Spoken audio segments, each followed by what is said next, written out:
Hello and welcome to another Star Citizen video, and this time we have Alpha 3.18 and the tagline is Lasting Legacies, and it is awesome because we really need this new persistent entity streaming game mechanic to be available on Star Citizen, especially if it's working, I won't say flawlessly, sure there's some bugs, but they need this to be in the game in order for a new profession for us non-combat pilots out there. That's right, salvaging is in the game and it is fantastic.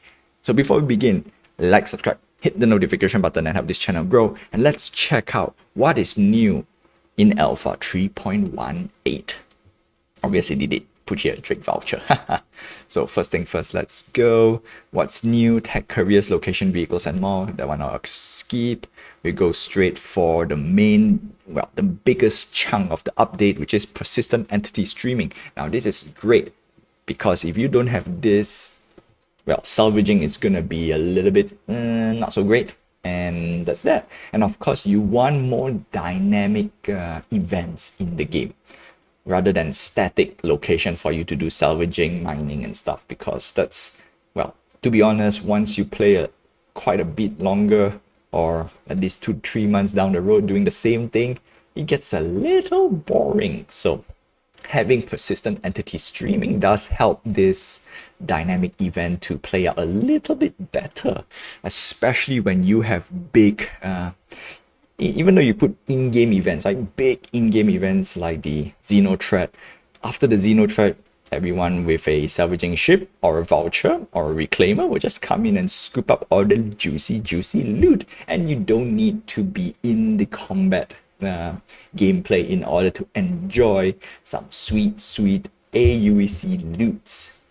That's nice, right? That's nice. And of course, for those PvP people out there, if you're going to catch some transport routes or transport, what do you call this? Transport route. That's the usual one, right? I don't think there's anything else. So once you blow up some of this transport ship, the cargo will not disappear.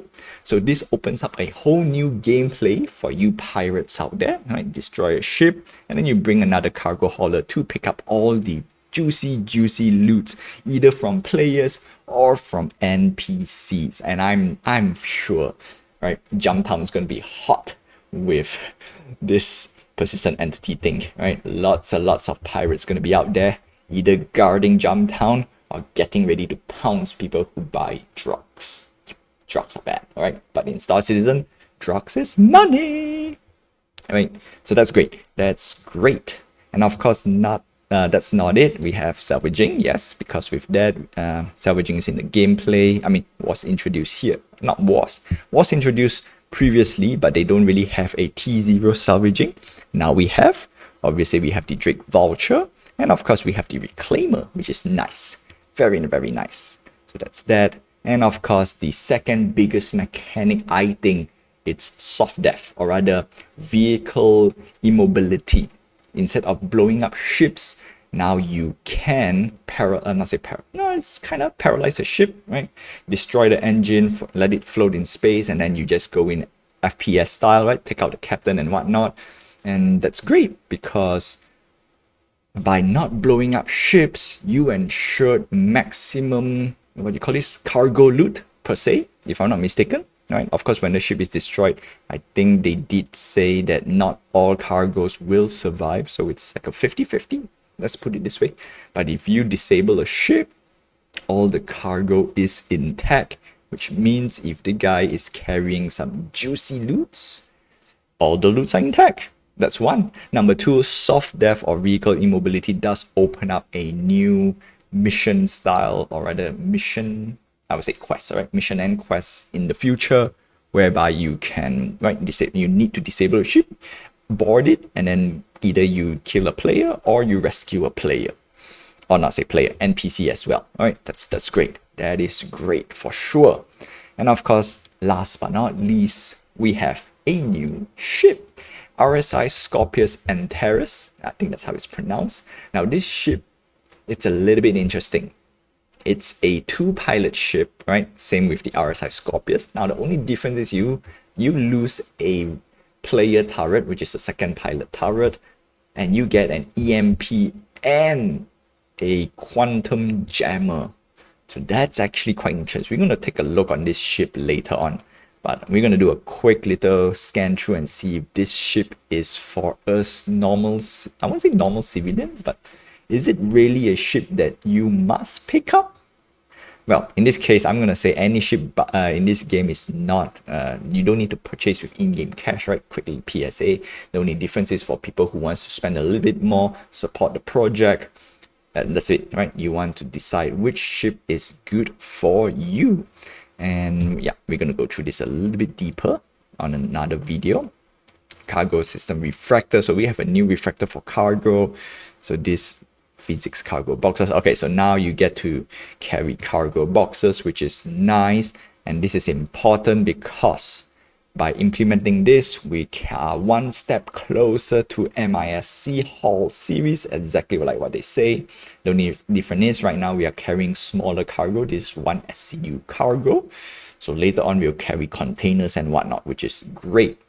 And you want this to be persistent again, right? Previously, I think if you drop a cargo, it will disappear or you cannot interact with it, something like that. But having the persistent thing going on, and the boxes will be there. So that's nice. That's nice. So that's that. Graphic renderer. Okay, so these are more tech updates, which is also good, which is also great. And because with the Gen 12 graphic render upgrade, my machine is not that great. So they call it PES. So I just realized persistent entity streaming, PES. And if you're a long time gamer, PES can be another game. So yeah. So Gen 12 Vulcan API, yeah, cool. This is great. This is fantastic. Unfortunately, I need to upgrade my machine right now, which is painful, a little bit painful. Now I have to decide, buy less ship, upgrade my machine in order to play the game. Obviously, that's one of it. Or don't upgrade just yet, buy more ships. Painful, painful. All right, that's for me. Natural wonders, obviously we get more stuff. Now we get sand caves and river, which is a great update, and it does make the game a bit more livelier, and that's nice, right?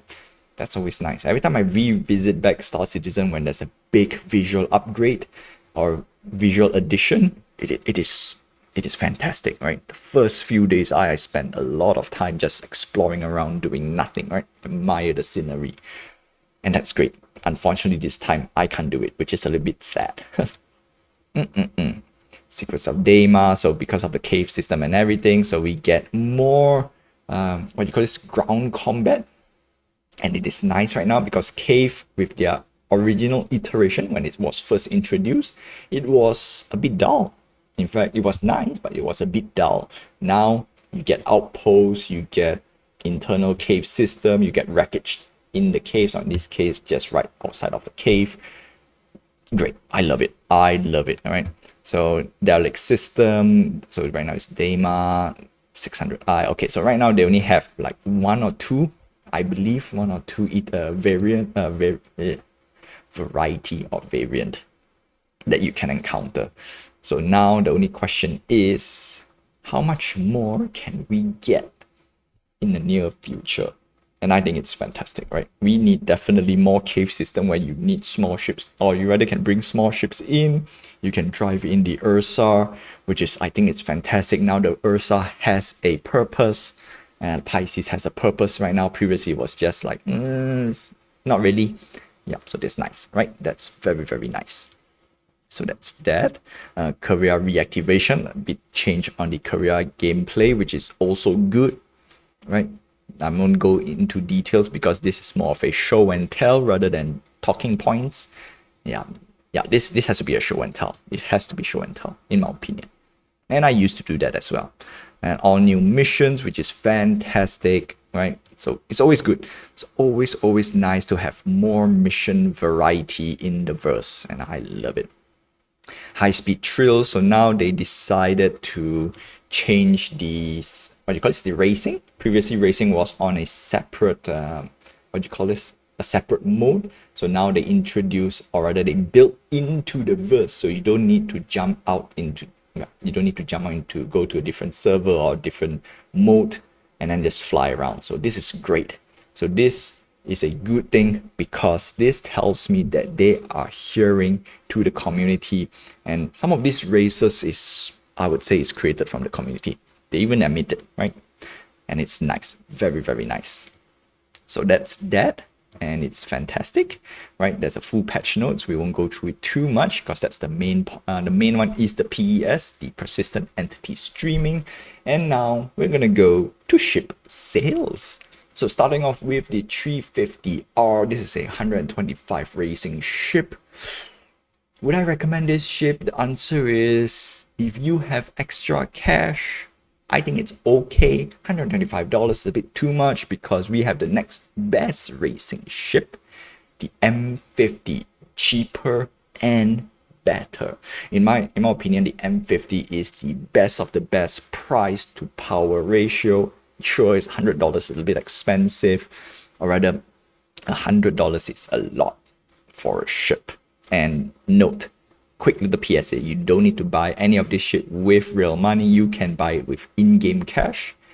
Alright, no, in-game currency. Need to rephrase a little bit, right? Cash is real money, in-game currency. So you need a starter pack. And that's about it. So that's great. Next, we have the Mustang Gamma. This is a cheaper version of a racing. In fact, this is the cheapest dedicated racing vehicle or ship out there at $55. It's nice, it's great, but like I said, M50 it's the best of the best. If you can save up to get an M50 in game, I will highly recommend. If you love racing, you will know how great M50 is. I flew all the racing ships and it's nice. Next up, we have the P72 Archimedes, $35. This is also a nice racing ship. The only downside is, as the previous three mentioned, this guy does not have a jump drive, so it's a little bit boo-hoo-hoo. Yeah, so that's hence the cheaper price tag. Next, we have the MISC Razor. Now, this is the most expensive racing ship in the game at the moment, $145. So we have the Razor, and we have the Razor EX, $155, and we have the Razor LX at $150. Sure, you would say, hey, $155 is more expensive, right? The answer is correct, but the LX and the EX is a variant. So technically the Razor is the base. The only difference is the EX is stealth and the LX is a little bit more speed, right? It's luxury. So in this case, I would say the Razor, yeah, if you're going to spend the biggest the biggest, best racing ship out there, sure, the Razor is very nice, right? Well designed, looks like a space F1, but very shitty in every other thing. That's the reason why I recommend the M50. The M50 at least is a little bit better and cheaper, obviously, compared to the Razor EX with the same pew pew capability. And if you're talking about maneuverability, the M50 is the most agile ship out there that I can think of. The EX is fast, right? Faster than the 350, a bit slower. This guy is a bit interesting. M50 is the highest agility, not that still fly fast. The 350R is the fastest top speed for its category. The EX somewhere in the middle, right? A bit of balance of both. But if you're talking about pew pew capability, the 350R has the best, right, combat capability, but it's sacrificed for its nimbleness. That's the reason why I would recommend the M50 instead. And the Razor EX is like nowhere, right? So unless you are only focusing on just pure racing, then sure, the Razor is probably worth getting. Yeah, and in this case, I would recommend the Razor EX instead, right? You want some stealth, you want some stealth scouting capability, which I think is awesome. Next, we are entering the salvaging part, and this is the Reclaimer, $400. This ship is, in my opinion, one of the best ship to own if you are just focusing on the salvaging career. Just that, right? It has some firepower. Unfortunately, it was nerfed quite a lot, right? But still, this is not a ship that you want to go up against if you're piloting, I'm not saying piloting slow. If you're a solo pilot, you don't want to go up against the reclaimer like willy-nilly. This guy has a lot of firepower. The only difference is he was nerfed quite a little bit, which is a bit painful. Just a little bit painful. But right now, this is the ultimate salvaging ship at $400. Yes, it is expensive, but I think it's worth it. I think it's worth it. But the best part is, right? The best part is you don't want to pay some of this ship with what do you call this, full retail price. And I'm gonna teach you how to get some of this ship cheaper. But first, we're gonna introduce the new ship, which is the Scorpius Antares, and look at that. It has a special upgrade offer. So a little PSA for you out there. If you want a reclaimer, this is one way to get it cheap. $230. This ship is okay. It's cheaper. Is it cheaper? It's about the same price as the Scorpius. About the same price, but the lack of the turret. Yeah, no, the turret kind of bumping out a little bit. I wish they should, I wish they give you at least a passenger turret, right? Can be a very, very low DPS turret. At least give the pilot, the co-pilot some smaller activity. But I think I know what they want to do. So I'm not going to put too much comment on that. But $230 for Scorpius Antares. We're going to take a deeper look on this guy. That's for sure. And last but not least, we have the Drake voucher, and look at that special upgrade offer. And this is important because by having this special upgrade offer, you can get the reclaimer for cheap. That's 100%. And that's fantastic. Okay, so that's that. Those are the new ships for 3.18, and I think it's nice. So let's view offer. Let's see how much money you save if you were to buy the warbird upgrade style. Okay, so assuming 230 upgrade now. Okay, let's see if we can get reclaimer for cheap. Let's go for it. So reclaim, come on, let me select. No, oh, I can't do it this way, right? Okay, $20 difference. So you save $20 if you were to buy the warbird version, and that's the reason why I want to check out that. So $20 saved, and then we want to view offer for the Drake. Drake is another $25, so in total is $45, right? Right. Let me do a quick calculation. $45. Yeah, you save $45. So in total, you spend only $355 for the reclaimer. And the best part is, let's say you grab, no, you can't.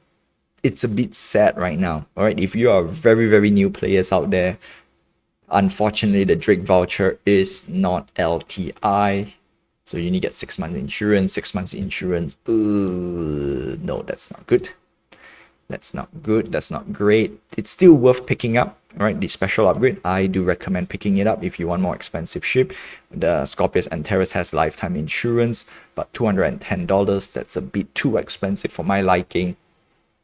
But if you are, I wouldn't say desperate, right? If you really, really want to grab the reclaimer with LTI right now, the Antares is the best pick right now. Downside is you can't use the voucher to chain your special upgrade offer, which is a bit painful.